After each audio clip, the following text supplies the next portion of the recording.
Hello and welcome back to the last round of Undefeated. We will be finishing off the update as well as a story now. Ah. Anyways, so if you recall, Zander was able to finally defeat Harvey. Yay. Or was he? Also, Bruce is in jail. Well, not anymore actually, because Bucky sprung him, I guess. He helped Bruce basically knock out Cole. So yeah, Bruce is now gonna try to make it to Xander's fight and help him. I mean, why would he have to help him? I mean, obviously, he already beat Harvey, but also there was the thumping and the glass breaking. So I wonder what all that is about. Also, I'm pretty sure somebody is missing. We still haven't seen what happened to Redline. Anyway, so yeah, all these things and more will be answered in, the ending, the finale, the final round of Undefeated. So let us continue and see what happens. I'm not sure how to process what Drayden said. What do you mean missing? I mean, he's not in his bed. The fuck happened to medically induced coma? Those don't last forever. We figured that he'd wake up sometime, but I didn't think that he'd just up and wander around. I checked the medbay, but no luck. None of the other doctors have seen him either. Any chance security could have seen him? Probably. I've requested a search party, but the focus is more on Cole. He's supposed to be watching a deadly dangerous inmate right now. Bucky growls, rubbing his temple. These guards are fucking useless. Okay, we'll split up, cover more ground. And if we run into a guard? We'll worry about that when we get to it. I've got a second walkie-talkie here. I can hear where they're headed and try to steer you away. But I won't be able to look for Red if I'm busy here. I stomp over to Cole's office. There's a screen showing Xander's fight. I know that arena. That's the one right outside the commissioner's office. He's getting pieced apart pretty bad. I need to hurry. Let's move. We set the walkie's channel to match Bucky's and Drayden's, and he starts guiding us out of the dungeon. Wait! The voices are echoing from somewhere in the halls. The guards are already down here. Can't get a minute of peace. Following the way Bucky came would be dumb. We'd run into them right away. Gotta sneak past them somehow. But then they'd let Cole go free, and there'd be one more guard hunting us down. Do we want to take our chances with the numbers being bigger? Or do we risk meeting them head on? They probably have stun sticks too. Bucky sighs. Go find Red. I'll meet up soon. Down here, boys! Bucky whistles sharply and starts walking towards the voices. He glances back at me and tilts his head to one side. He wants me to go without him. I saw your buddy out cold. You guys know anything about that? The voices pick up an aggression. Bucky takes a sharp turn down another hallway and rushes out of sight. Footsteps and yelling echo down. I dart away before they can see me. What's happening? I speak quietly, just in case there are more of them. We got 2 guards on our tail. Bucky led them both away. What? You'll be fine. But if you don't get me out of here, then we're all gonna be in trouble. Counting on you, Doc. There's a pause and Drayden grunts. Right. He'll be fine. I'll make sure to kick his ass for being reckless. Thank you. Not sure why Fang needs fucking prison cells this deep underground.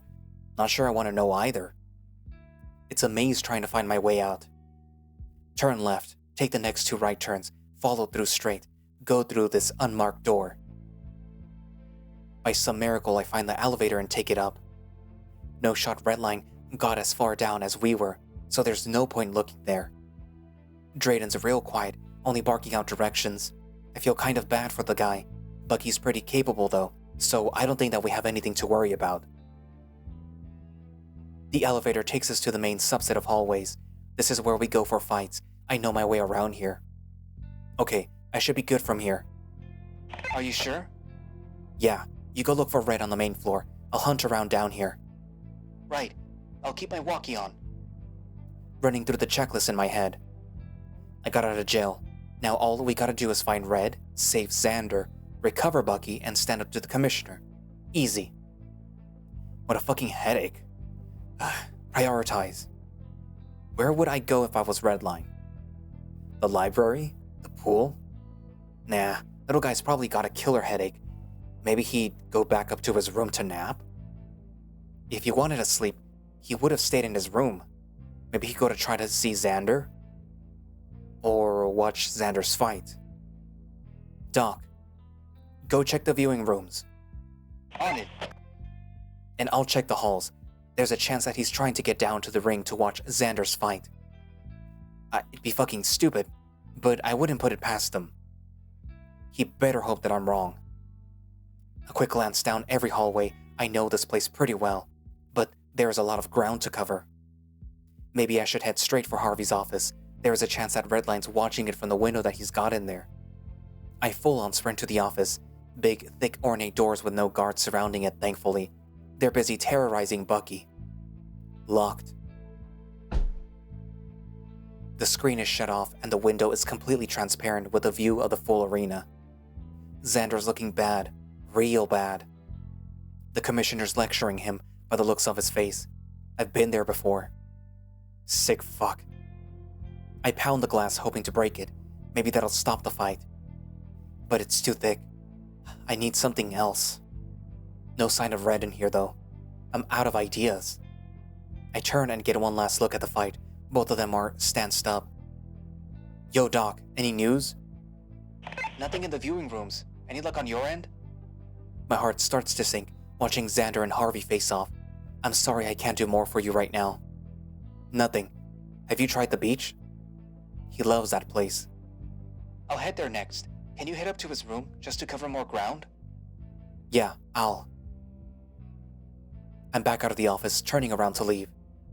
I'm on my way. Whoa.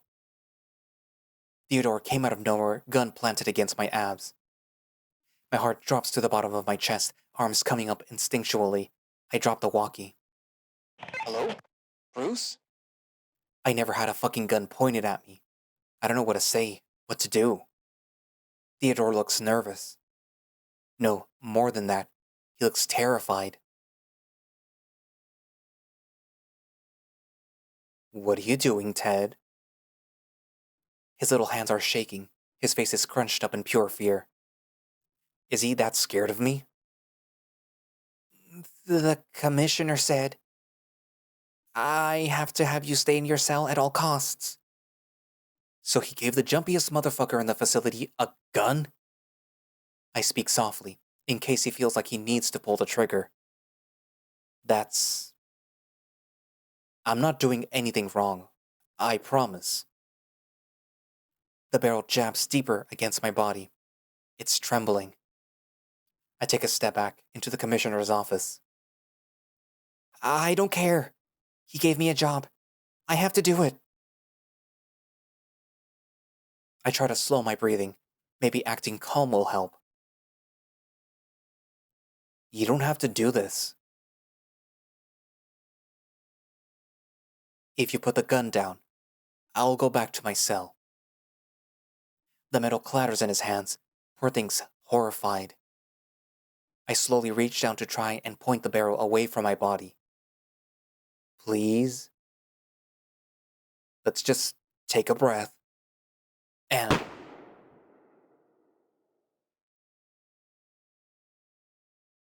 the gun drops out of Theodore's hands.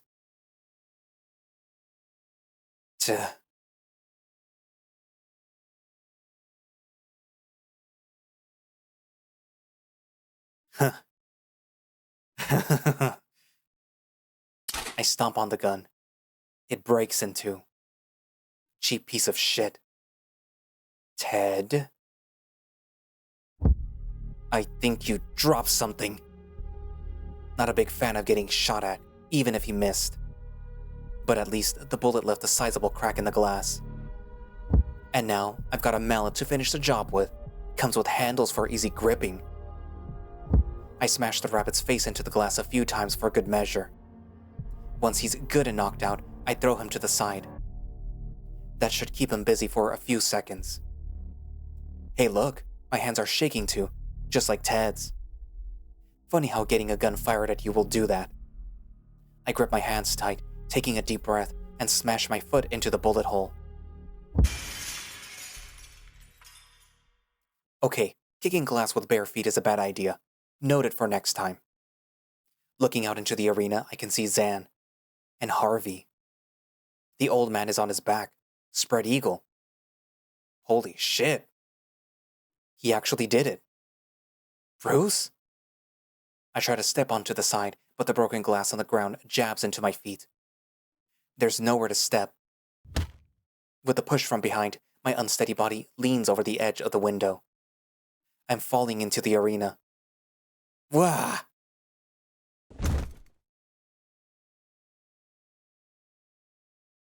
Bruce?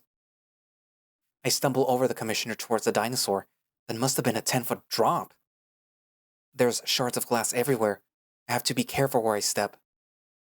Looking up at the window, I see a bit of Theodore's head peering out over the edge. We make eye contact before he scampers off. Bruce grunts, his face contorting into a wicked snarl. Jesus, Bruce. Are you okay? Yup. Just 350 pounds dropping about 10 feet onto concrete, covered in glass. I take his hand in mine, and with a lot of grunting, we manage to get Bruce back on his feet. Glass shards of various sizes scatter off his backside, leaving behind a number of cuts in his skin. Shit. He's lifting one foot off the ground. Is it broken? Probably landed on it funny. Well, the elevator's right here, so just lean on me. Bruce's body weight shifts. He drapes one arm over my shoulders, and we hobble over to the door. He's careful not to put too much weight on me. I guess he can see how bandaged up I am. He taps a panel hidden on the side of the frame, presumably calling the elevator down. I didn't know that was there. You look like hell. How's Harv? The pain in my nose stings when he says that name. I wipe a bit of blood away from my lips. Oh, you know, same old. How was... I actually don't know where he's been for the last 2 days. Jail. Sucked. Bruce's breathing starts to get heavier. The pain must be taking its toll. Well, we can get you to the med bay and... In an instant, his enormous frame pulls me into a hug. I was so worried. His whole body is shaking. I can barely support his weight. But through all the damage I've taken, I stand tall and let him lean on me. Bruce.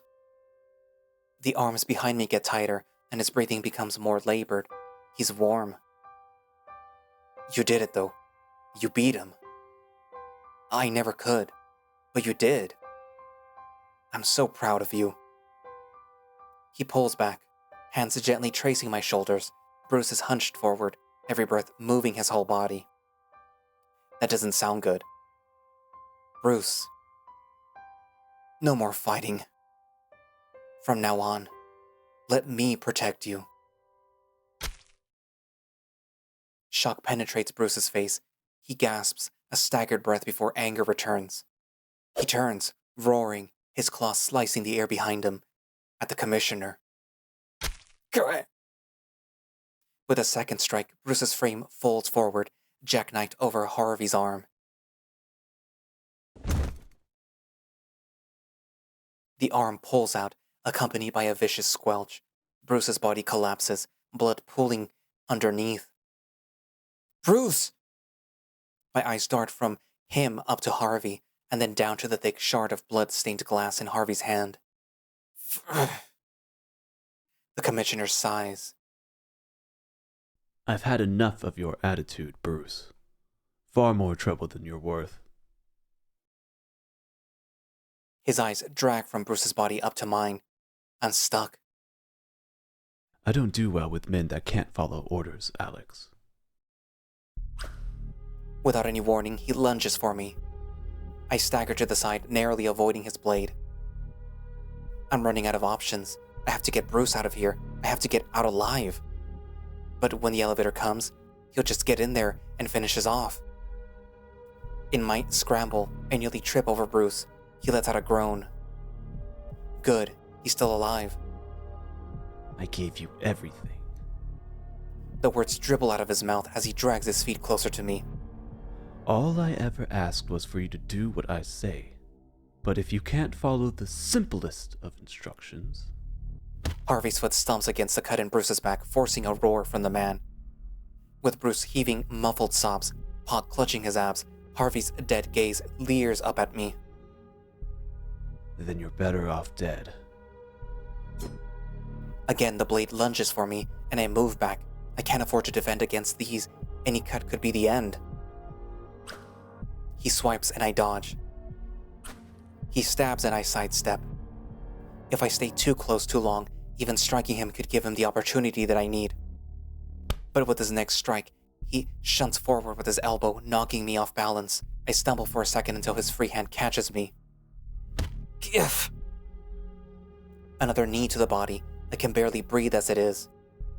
Still, he keeps hold of the back of my head, plunging the glass shard towards my neck. I catch his wrist, the glass barely stopping from pressing into my skin.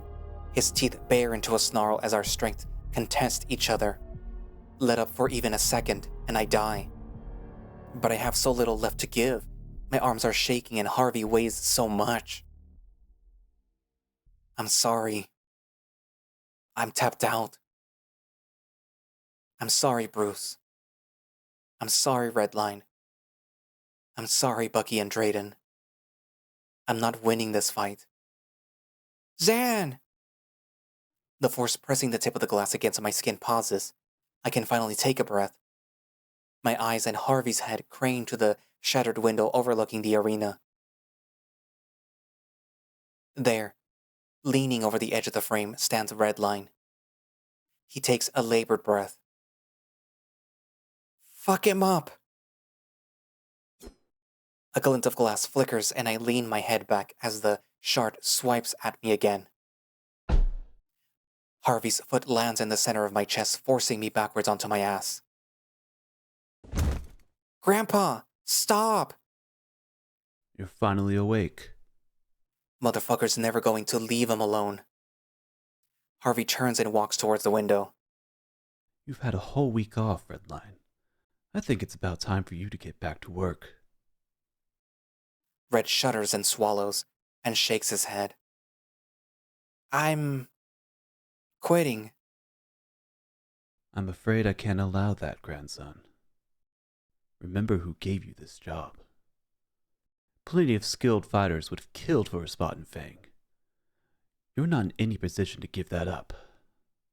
Besides, I'd hate to have to send you back home to your father. Fucking monster. Redline can't even look him in the eye. He looks exhausted. Now get back to your room.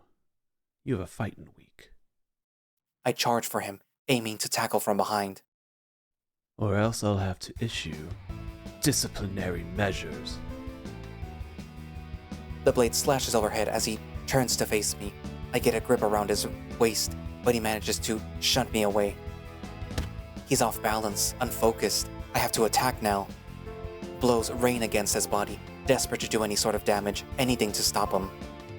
The glass retaliates, swiping and stabbing into any space it can find. The shard tears against the back of my forearm. Skin splits, blood leaks out. Doesn't matter. Fight until the end. I will not let him hurt anyone anymore. One swipe misses and I plant a fist against his ribs. His solid frame quakes. An evaded stab gets an uppercut to the jaw in return. Again, the blade swings in a high arc, with enough force to carry him the side a few steps. With his back turned, I lunge, launching my arm around his neck and holding it tight. Harvey sputters and coughs. The glass swipes at me, but I manage to hold it off as it cuts at my palm. Just a few more seconds and the chokehold will do him in. He stumbles, the grip on the glass loosening as we fall.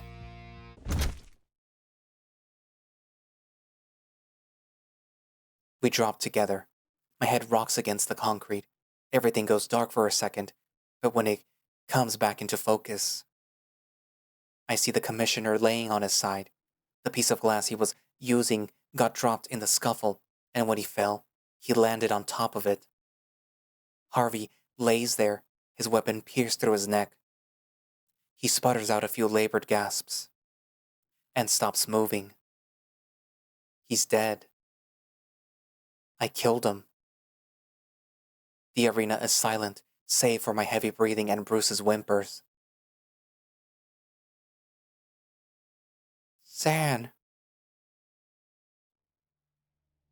Shit. I look up to Redline, who's been peering over the edge of the window. He's still bandaged up. He looks exhausted. I didn't... Is he... I don't want him to say it. I'm sorry. I'm so sorry, Red. I didn't mean to. Grandpa. Redline wobbles in place, then goes limp. His body slowly slips over the edge, and he starts to plummet towards the glass-covered concrete below. There's no way that he can survive that, not in his state. My body moves on its own. I can't save Bruce. I might not save myself. But I can't let you get hurt. My blood streaks across the floor as I leap to the glassy field below Redline. I can barely reach him in time. My arms catch his frame, his soft, warm body safe against mine. The glass bits on the floor shred into my backside. My body refuses to take in air, stunted. The glass bits on the floor shred into my backside. My body refuses to take in air, stunted by the sheer pain overloading my nerves, my body too shocked to let me scream.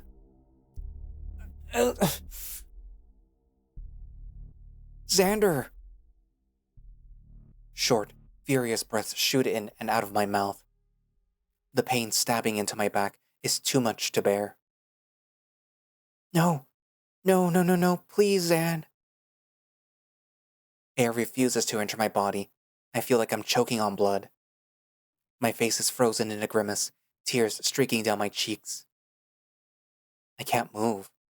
I've been fighting for so long. I gave everything that I had. Sorry. Zander! It'll be okay, Red. It's better now. You're safe.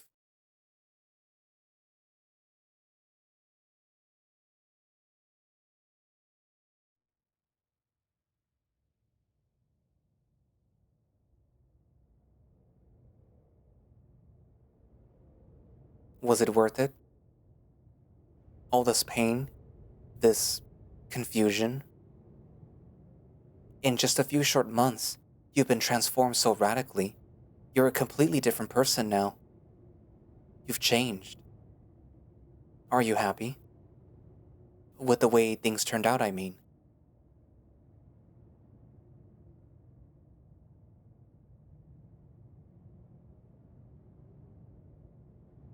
That's good to hear. Would it be okay if you kept fighting? For just a little bit longer? I know it's unfair to ask, and I know it's a big responsibility. But I think, in the end, you'll be glad you did. And if things ever get this tough again, just remember everything that you've gone through so far. And remember that you survived. Remember that you picked yourself up off the ground. Remember how you got patched up. Remember when your friends were there to make you smile. And, if God forbid, you're ever alone, remember to love yourself. That's what this is all about. Love. The lives we lead are so fragile and uncertain. We owe it to each other to love as much as we are able. Love others. Love yourself. I know it can be hard to hear this sort of thing, but I'm proud of you. And I hope you'll love yourself enough to keep going. Keep growing. Keep listening. Keep caring. Keep loving. It's probably a lot to figure out right now, and don't expect it all to come at once. We're only human, you know. You'll slip up and make mistakes. But in time, I know you'll become a person that you can love. It's the least that you deserve. Sorry for rambling. I'll see you later, alright? Be good to yourself.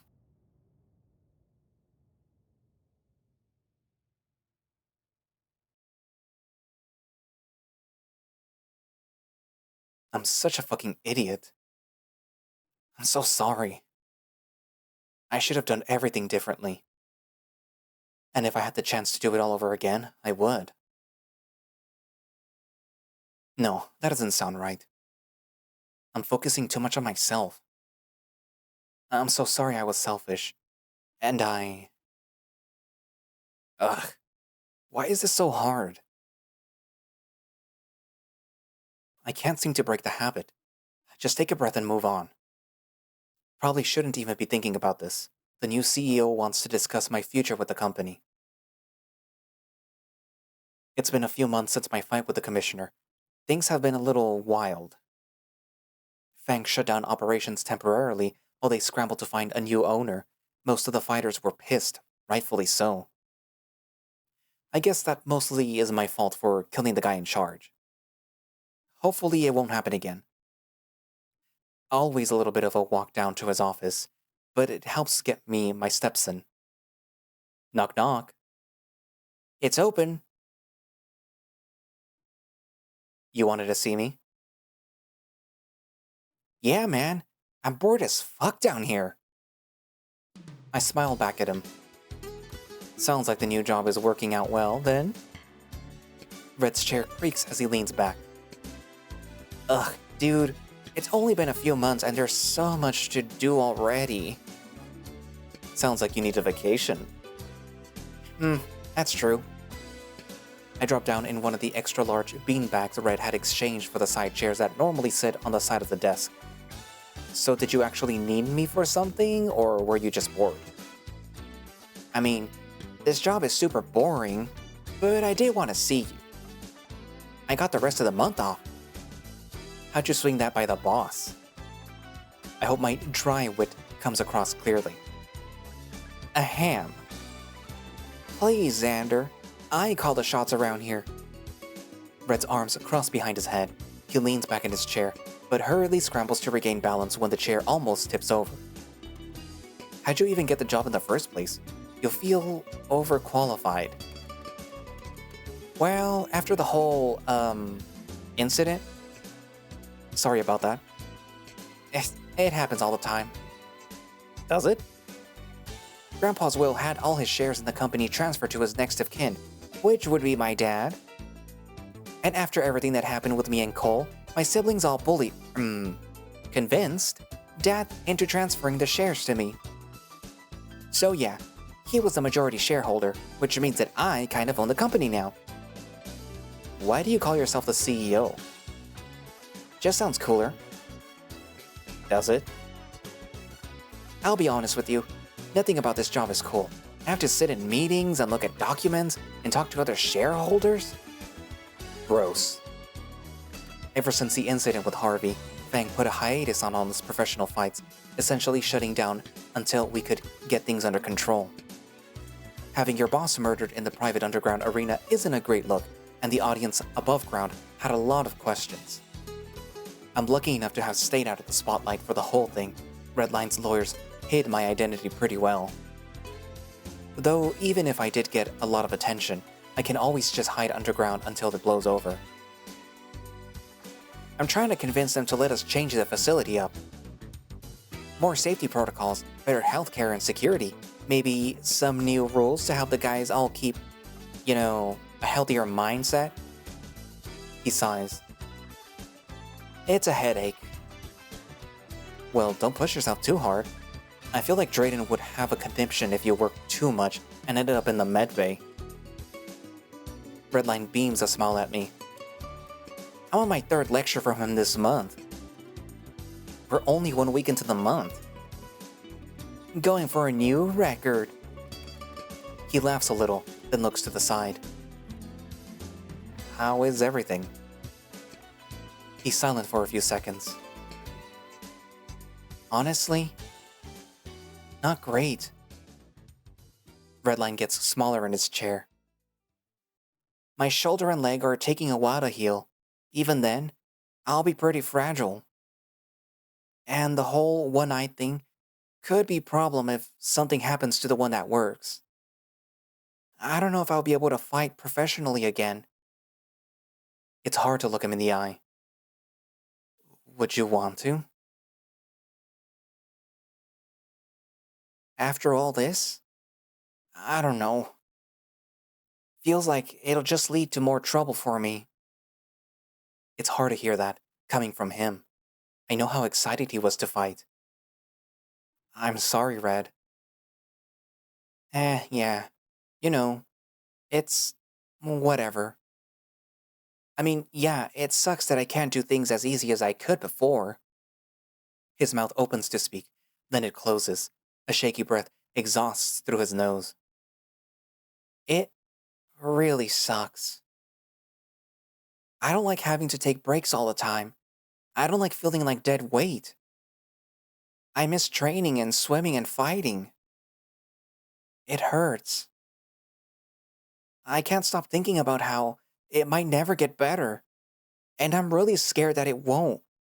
That I'll be like this forever. But I guess it's all a work in progress. Drayden said that there's a chance that I'll make a full recovery. But yeah, I'm not doing so hot between that and the new job. I'm sorry, man. Is there anything that I can do to help? Well... The hyena gets off his chair, hobbling slowly towards me. The cane he uses for support is decked out with stickers. Redline slumps down next to me on the beanbag. I know we said that we'd take a trip when we had the time. So I was thinking that we could go to my grandpa's beach house. See the real thing? His head presses against the palm of my hand as I run it gently over his ears. Eyes closed, he lets out a breathy whine.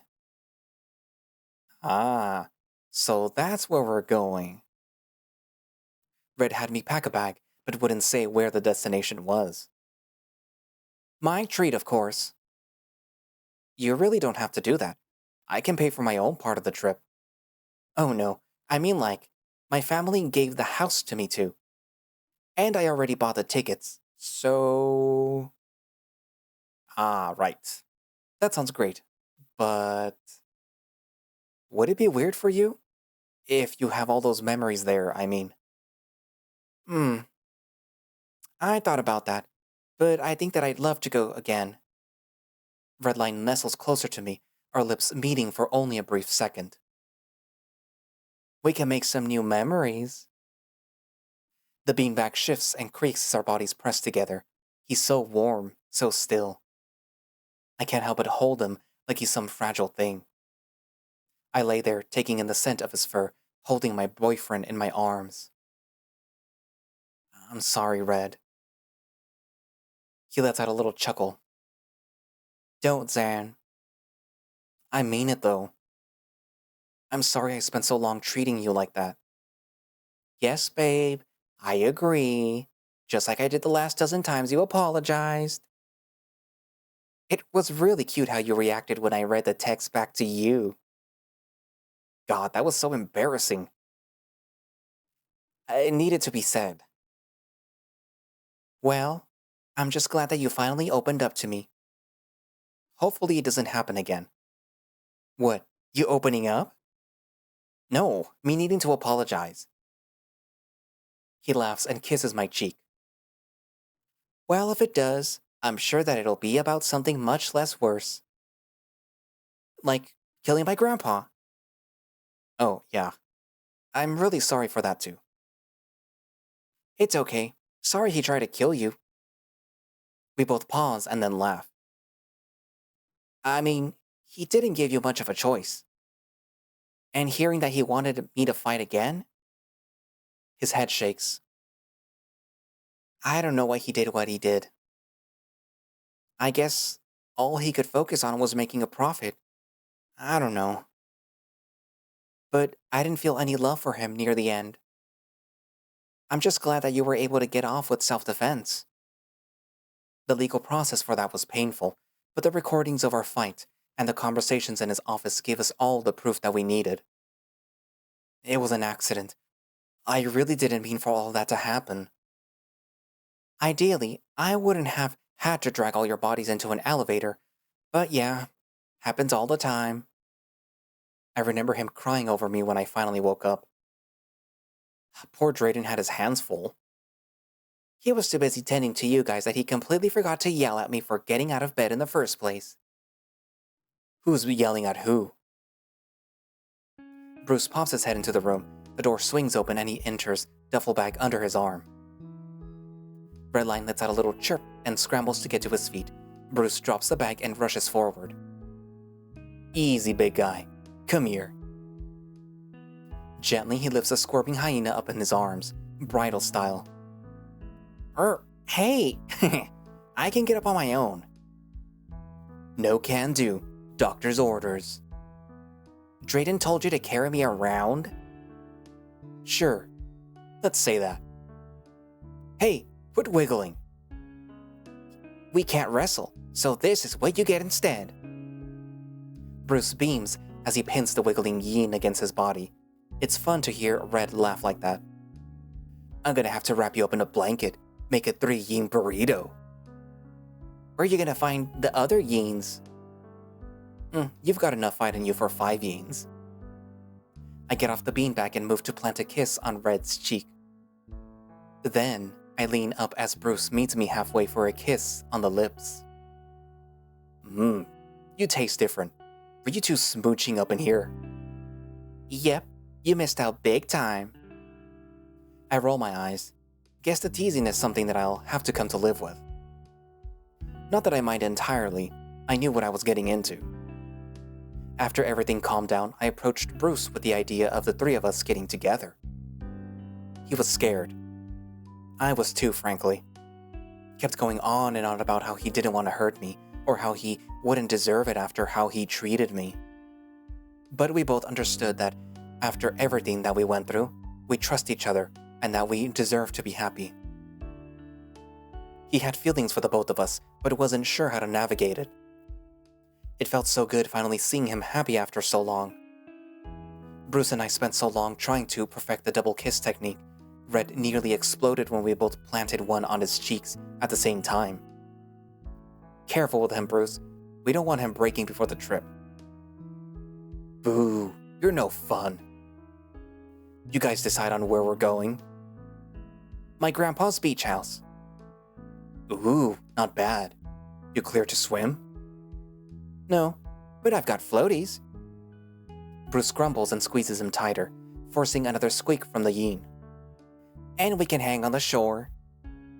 Attaboy. Drayden's making me keep you responsible, so no getting into trouble. Unless it's really cool or funny. That's the important part. You boys ready to get a move on?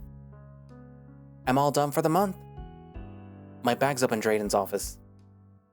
I needed to stop there anyway. Gotta get my new fob. Bruce scoops his duffel bag up, slinging the strap over his shoulder while still carrying Red. You want to lift too, Zan? I don't think that there's much space. I can walk. Let's scoot then. We make our way down the hallway. I make sure to grab Red's cane before he locks the door up. So how's coaching going? It's going. That bad, huh? These guys are getting angsty without fights. I got them running laps way too often. Not in a bad way or nothing, just good to help them get the energy out. Got them sparring a bit too, but I make sure to watch them close. And how's the new guys? Adjusting well. Turnover was rough for a bit, but we're making it. I'm glad people are behaving. I wasn't put on this earth to fire people. I don't know about that. You seem to have fun firing Theo. He giggles. Poor guy. Yeah, poor innocent little freak. He only tried to kill me. Twice. At least he went without throwing a tantrum. Cole had to get dragged out. Maybe they'll get to share a prison cell together. Aw, that'd be cute. Little roommates. Isn't firing people part of your job, though?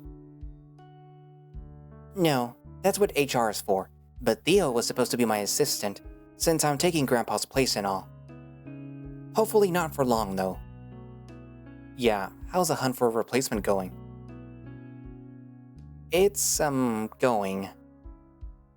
I can't imagine that it'd be easy to find someone that wants to own this place. Especially not after the grisly murder that happened to the last one. That would make a good ghost story. Maybe some kind of co-op situation? Is that even possible for a company this big? Love you, bud, but we have even less of an idea than you. Maybe I'll bug Ian or Vincent. My brothers know business better than I do. What would you do if you aren't running the place? Well, I can't fight, but I'd figured that I'd try to do something else to help the fighters. Some kind of, fighter representative or liaison or whatever. I'd make sure that the workers are getting everything that they need to do their job right. If something comes up, they can come to me, and I can make their needs heard. Both Bruce and I flash a smile at each other. I'm so proud of him. Just want to do what I can. I don't know. I'm not even sure if I can just, make up a job like that. Yeah, you have to run it by the CEO. Bruce snorts. Fair point. Hopefully all the other changes are gonna go over well too. Well, from the sounds of it, the boxing league is looking pretty good. It is. I can't speak for the other guys. I mean, I'm enjoying it a lot. I'm also enjoying not having to worry about wrestling with a man 3 times my weight. Fang announced an expansion to their current fighting league, so now we feature MMA and boxing matches. The new boxers and coaches have been nice so far. A few of the MMA guys transferred to boxing too, so there's definitely some interest. Hopefully the audience appreciates Fang casting a wider net. I'm gonna miss having you in class. Now who am I gonna demonstrate power bombs on? Hello? I'm right here. I'm about 90% certain those aren't legal in MMA, and about 99% certain that Drayden would kill you for suggesting that, Red. I'd much rather give him a stern talking to, but I'm not afraid to use my claws if need be. Drayden had popped his head out of the door that we were walking towards, moving inside. Bucky's there too, seated up on the bed. As soon as we get in, he hops off and Bruce sets the yin down in his place. Claws aren't allowed in MMA either. Doctor's orders. No getting power, dunked, or whatever Bruce was trying to do. Powerbomb. We're still working on the lingo. When's your debut gonna be, Doc? Whenever I have the need for a concussion, exercising with Bucky is hard enough. I drop down in a seat and Bruce leans against the wall. Drayden asks Red some questions about his leg. So the training with the boyfriend is going well, huh? Drayden and I are doing some conditioning. Jogging, some weightlifting, nothing too crazy like what I did with you guys. Unfair treatment if you ask me. No kidding. You should make him wrestle with me. That'll get him up to speed. We're working on getting him to throw a punch. Drayden shoots him a playful glare as he checks Redline's eye. The guys giving you any trouble, Coach Bruce? Nah, nothing I can't handle. Well, if they do, I'm right next door. I lean back and listen as my friends chatter. It's nice. I don't have the threat of losing my life looming over my head, and finally able to relax. Red and Drayden seem wrapped up, and they both turn to us. All done here. You boys are heading out now, right? Yes, sir. just grabbing our bags. We're heading up to my grandpa's beach house for a few weeks. Ooh, sounds fun. There's plenty of rooms. Are you guys sure you don't want to join us? They both smile. That's sweet of you to offer, but we think that you three deserve a break. Besides, we got plenty of work to do down here. I've got a union meeting in a week, and I think the doctors have one the week after. Yep. Plenty to take care of while you're away. I'm glad that we'll be able to get some alone time. And hopefully, so will Bucky and Drayden. Are you sure you're okay staying with the company? Bucky laughs. What, you saying I should retire? You think that I'm old, Zan? He grabs my head and wiggles me around. No, I just figured that there'd be bad blood between you and the guards. Yeah, you did kind of beat the shit out of them. I wish I got a watch. Nah, it's all water under the bridge. After I put one of them out, the other one backed off. Your coach has still got it. Bucky flexes a bicep and pats it. Drayden blushes and clears his throat. But I think it's more than that too. You struck a chord with us, Zander, the day that we had that talk. It's partly our responsibility to help make this place better. Fang can't continue to grow into a positive space if we aren't here to help foster that kind of attitude. So we both agreed that we'd be staying with the company to help accomplish that. Bucky wraps an arm around Drayden and pulls him into a kiss on the cheek. Sounds like hard work. You've never been one to shy away from working hard before. I'm glad that you're sticking around, though. Makes the transition a lot easier. Of course, Red. Drayden smiles. We'll always be here to help. The three of us say our goodbyes to Drayden and Bucky, gather our bags, and head to the elevator. It's weird not needing a staff member to give us access to the door that leads outside. Well, okay, Red and Bruce are staff, technically, but I'm used to having Bucky here with me. There's no attendant inside either. I guess they have time off until fights are back on the table. The doors close and the elevator kicks to life. Oh shit, did either of you two get lunch? I was actually planning on grabbing something from the caf. Nah, we can grab food on the way to the airport. What are you feeling? Anything's good for me. I'd go for a burger. Sounds good. And then Zander gets to pick on the way to the beach. We'll get burgers again then. No way, there's this nice seafood place just up the coast. You heard the man, Zan. Can have 2 burgers in one day. Oh, I totally forgot. My dad keeps this huge DVD collection in the beach house. Maybe we could have a little marathon some night? Maybe stretch our legs with a nice walk too. I'm just excited to get outside again. Just as long as you two don't get into any trouble once we're out there. You think that you can control me, big guy? They start bickering. Music to my ears. Whatever happens, wherever life takes us, I want to spend it with them at my side. The elevator stops. The doors open.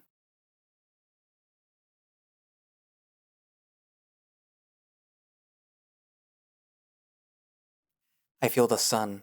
I see the light of the day. And I understand now that it was worth it. Everything that's led to this moment, I would do whatever it takes to feel this again. No matter how often I get knocked down, I'll keep coming back up. For myself, for Red and Bruce, for those close to me. I'm going to keep living for them. For us.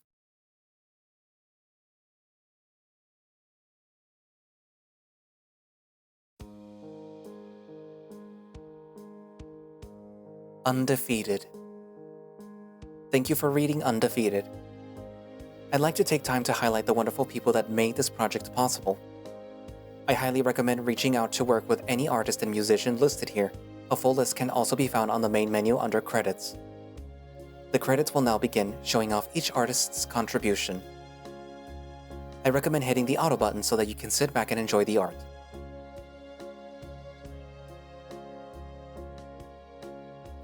Hunter Husky, our sprite artist, has done impeccable work bringing these boys to life. Every pose, every expression, every outfit, he's managed to nail perfectly each time.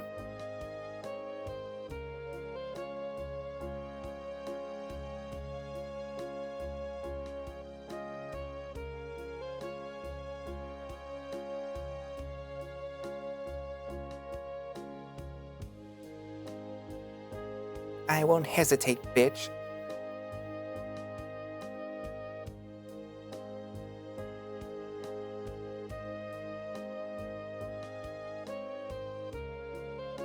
I can't imagine doing this project without him on the team, and I cannot thank him enough for his incredible patience, skill, and efficiency. You're the best, Hunter.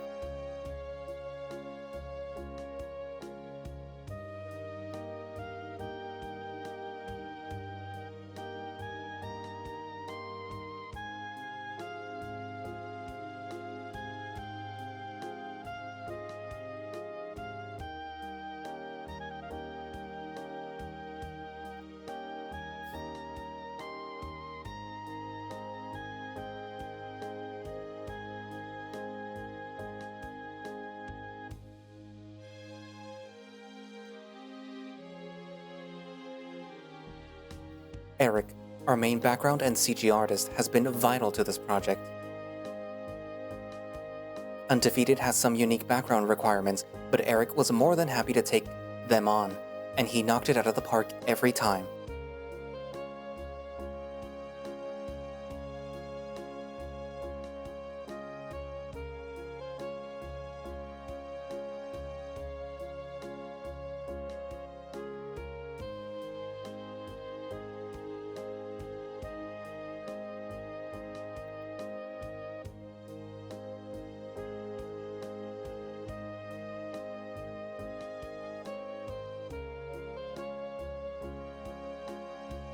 I am forever grateful that Eric was willing to work on a project of this scale. If you're ever in need of high-quality backgrounds or illustrations, Eric's been an amazing teammate.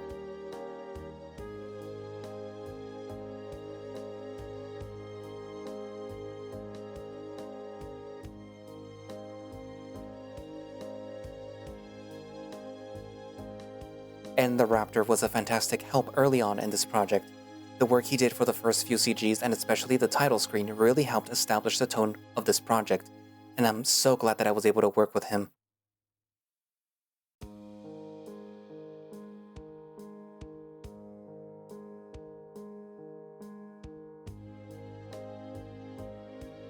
Waffle has been supporting me since day one, drawing fan art before the project was even released.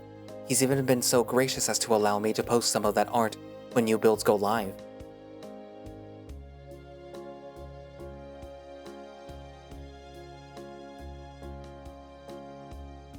He even drew the extra steam to cover up Redline's bits in that one scene.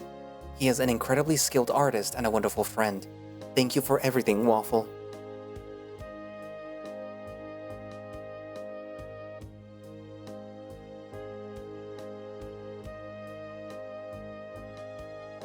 Horror Buns. Horror Buns has created some absolutely beautiful art for the project, and I'm so thankful that he's been willing to work together like this. Go check out his visual novel, Claw Star Wrestling, if you like big guys and professional wrestling.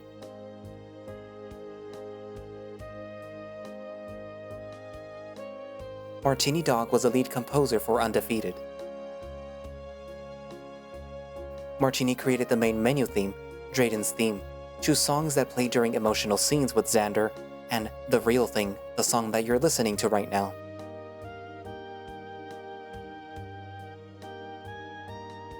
He's been such a fantastic musician to work with, and I'm so thankful for his work on this project. Check out his other work on the visual novels like Chord Progressions and Cleaved.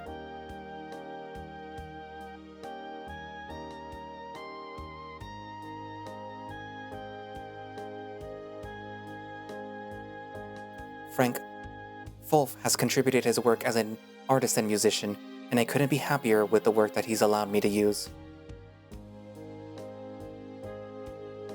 He composed Backpedal, Bruce's theme, both versions of the final fight music and Choke, which plays at the beach with Redline. Check out more of Frank's work on his SoundCloud. Volto has been kind enough to provide custom text and namebox UI. His work has helped make Undefeated feel even more like a complete polished product, and I adore how it turned out.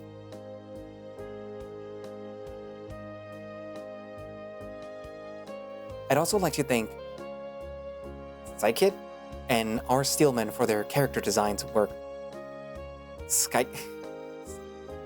SCP Kid did an amazing job with the main cast, and Steelman's design for Harvey was the perfect fit. Robbie Starr created the Fang logo, the first official piece of identity this project has had. He's an exceptionally skilled illustrator, and I highly recommend working with him. It is a really good logo, and it reminds me of a brand called Tap Out. I also want to give a special thanks to my proofreaders, Frank, Martini, Nax, and Volto. Your inputs have helped me focus this project and refine it into something that I can be proud of.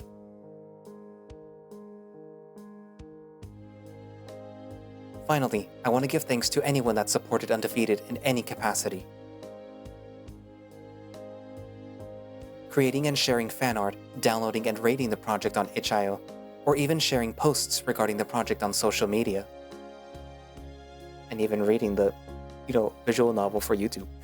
It's impossible for me to thank everyone as much as they deserve. I never could have imagined people would get so invested in my little writing project, and I sincerely hope that you've enjoyed your time. I did.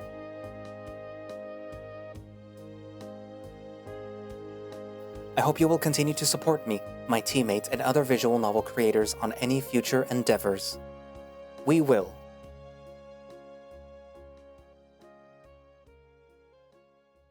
Thank you for reading Undefeated.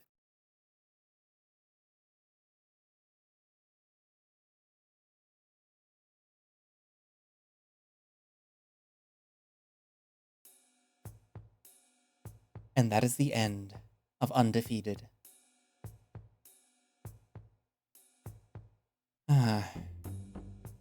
So, it is nice to see that everything turned out well in the end. I mean, even though the commissioner died, it's kind of his fault. It is nice to see that Redline, Bruce, and Zander got together in the end. Because I kind of feel like they are the people that they needed. That each one of them needed. So it's good that they got together. The ace dino, the gay autistic hyena, and the grouchy deer boy are finally together. Also Drayden and Bucky.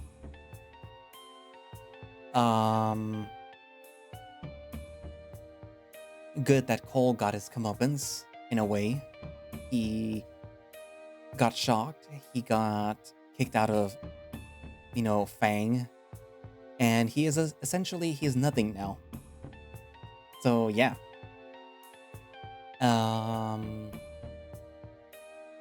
What else? I'm trying to gather my thoughts. For the closing video, I guess.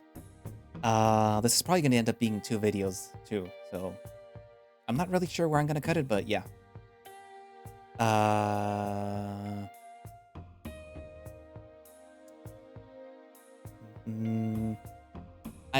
I guess about the story in general, I can appreciate that I can appreciate what Leo did with the story, because initially there was a lot of reservations with some of you, where it was like, well, this is kind of weird. Like, why isn't there any romance? Why is the main character so grouchy and mean and blah blah blah and yada yada yada? Like, oh, I don't like that he's getting beat up every single time. Like, oh, I don't want to read this. But I'm glad that a lot of you stuck with it. And it is especially evident that you guys stuck with it and that you guys liked it, because I think 2 updates ago, 2, 3 updates ago, you guys were like getting like I could tell that you guys were getting invested in it because you were reacting to what was going on, especially with the whole Redline and Cole thing. Um, the way that your reactions to it, like the comments that you were leaving, like that is what was showing me that you guys were really into it, that you guys gave it a chance, and I am happy that you guys gave it a chance. Because I mean, personally, I liked the story. It was a welcomed change of pace from all the other like visual novels where it's usually like, oh, we have the main character and then we have their their love interest, and immediately they're gonna get into a relationship or they're gonna get into a situationship, and the story is gonna revolve around them, and it's gonna revolve around their love, and they're gonna in it's somehow gonna fix everything. With this one, that wasn't really what happened at first, at least. We had Zander, who was arguably very abrasive to everyone, including himself. Him, Bucky, Redline, Bruce, Drayden. He was just a bundle of anger and self-loathing. And it was nice to see his progression going from that to somebody that, that felt that he had some self-worth, that was no longer being bogged down by his past, or at the very least not letting him bog him down that much anymore, not letting it dictate the way that he was gonna, live his life from now on. It was nice to see that character progression that you seldom ever get to see in some other stories, where it's always just like, we have these two characters and that's it, and we're just gonna write a story around them. No, it felt more realistic, more relatable, more, I don't want to say better because those other stories also have their merits, but it felt more, I hesitate to say this, but it felt more impactful in a way. Like, yeah, romance. Romance is good because, obviously the Zander finally had Redline and Bruce. Like they are now a couple.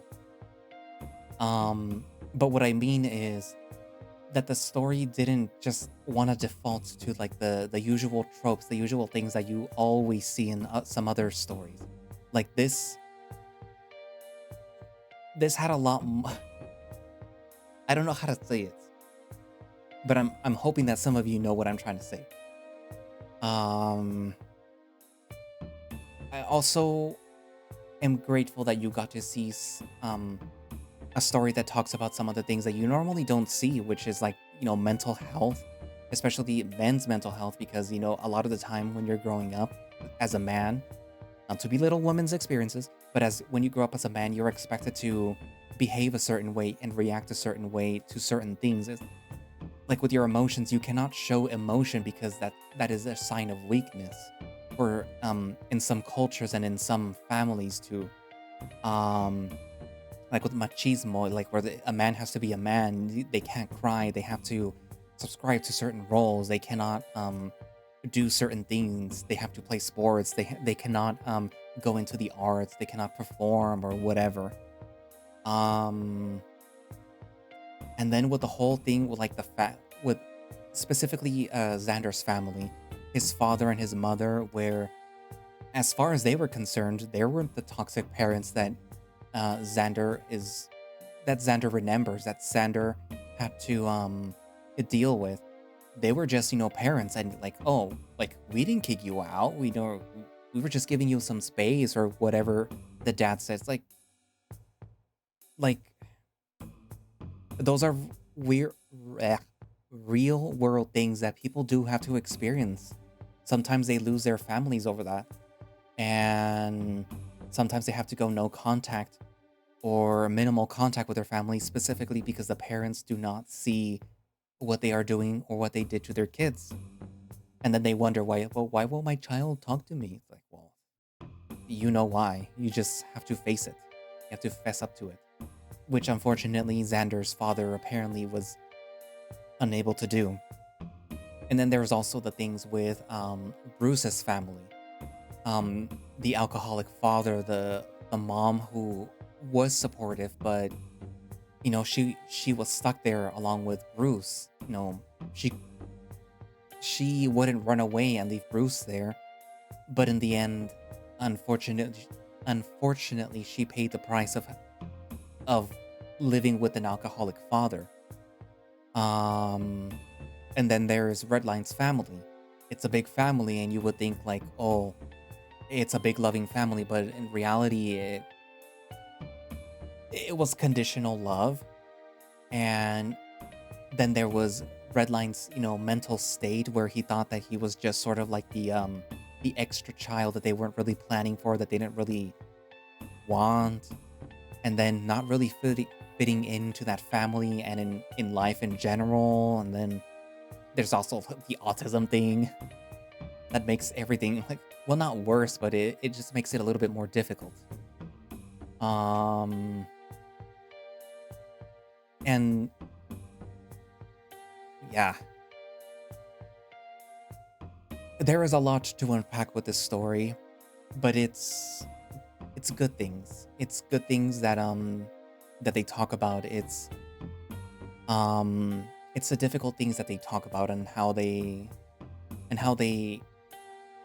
Leo chose to portray it and talk about it.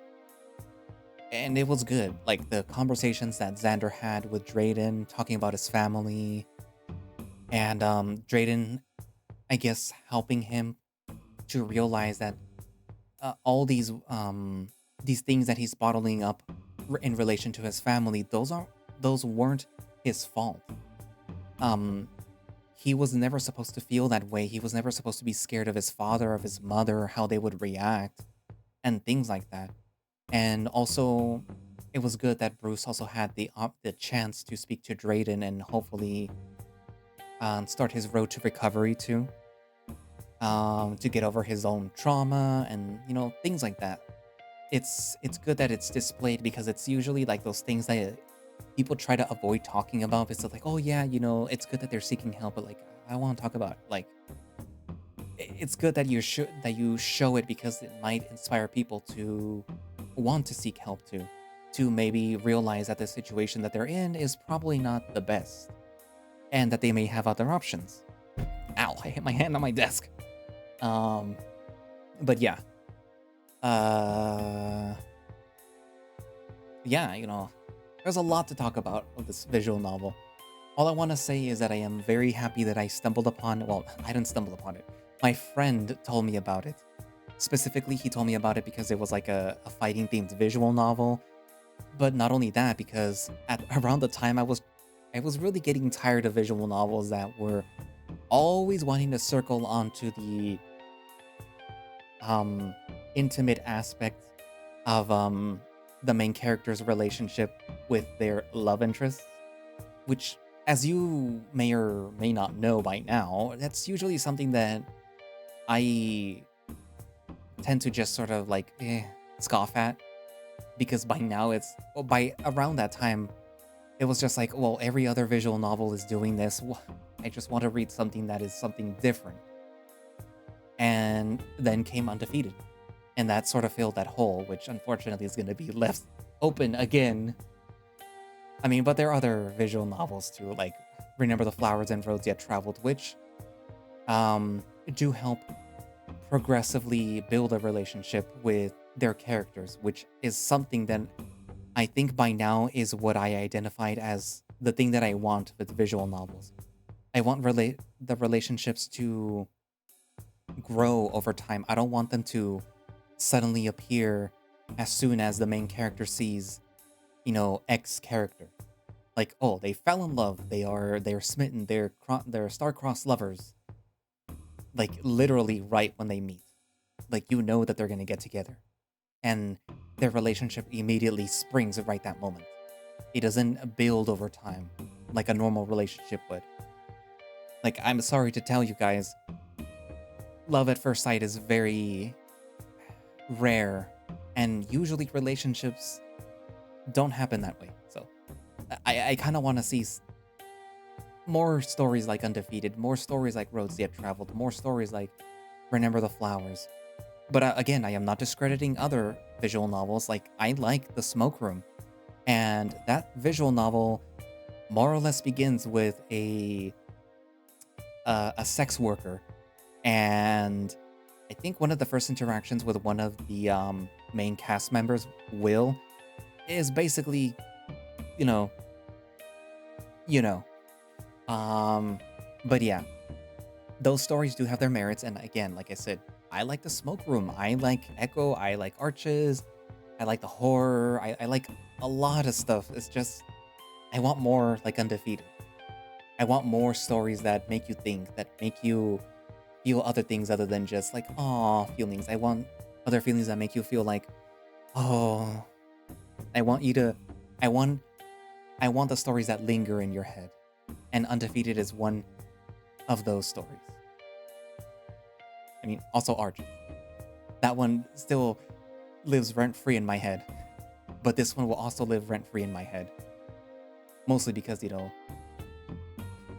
Redline, a striped hyena, like me, Bruce, Ace, kind of like me, because like Gray Ace. And then Zander, having that sort of home life. But yeah, anyway, so, write down in the comments what you think, and thank you all for watching/listening. If you would like to play Undefeated yourself and maybe see some of the little things that have changed, or stay up to date, because apparently, while the story is finished, it might get a little bit of a rewrite at the beginning, just, tonal changes and stuff like that. And there might be some added artwork later on. I know that one of the characters, I think Cole, and two other ones had sprites added after, like later on as the story was already progressing. And I think one of the characters you don't actually get to see in my videos because the sprite was added afterwards. So like, yeah, like I believe Leo said that he was going to just update it, like some cosmetic changes, some quality of life changes. So if you want to see those when they come out, then just go down into the link in the description, which should have a direct link for the HIO page, where you can download the game, or you can just go to HIO and download it from there. And if you would like to support Leo and support this project, even though it's already done, you can do so by when you download the game, it gives you the option to pay for the game, and after that you can actually donate. So that is, I guess, Leo's way to receive donations for the game. And I already donated. I'm just saying, follow my example. But yeah, so this is a very good game. And if you feel so inclined to show Leo that you enjoyed the game, then leave a comment on the HIO page, rate it the whole 5 stars or 10, whatever star amount it is. And yeah, yeah. Anyway, so I guess that's it for now, and I hope you enjoyed Undefeated as much as I did. And I will see you in the next videos. Bye-bye.